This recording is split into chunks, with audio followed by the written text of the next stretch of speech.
Hello guys, meron tayong donor lens black iridium polarized guys. Ikakat natin para sa ating Oakley Juliet polish hammer steam.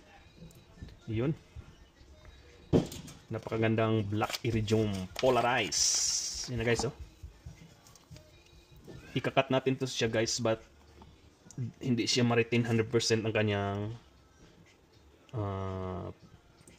polarized edge niya guys. Hindi natin pwede siyang ma-retain gawa doon sa design ng lens na nasa bottom na yung curve pa yung kanyang polarized edge.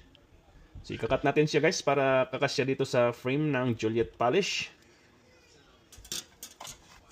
black iridium. Yun guys, oh. Napakagandang black iridium. Let's go. Hello guys, ito ng ating black polarized para sa Juliet. Natapos na natin i-cut guys. Napakagandang black iridium polarized. I-fit natin sa frame guys. Tingnan natin kung okay ba siya. Yun. Hindi maluwag, walang window.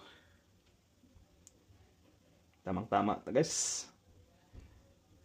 Yun, oh. Kabila naman guys. Try natin. Yun, swak na swak. Napakaganda ng kanyang fitting guys, oh. Black iridium polarized para sa Juliet polish hammer steam. Napakaganda ng kanyang kapit guys. Walang window guys, hindi maluwag. You know? Napakahigpit. Authentic lenses to guys from Oakley.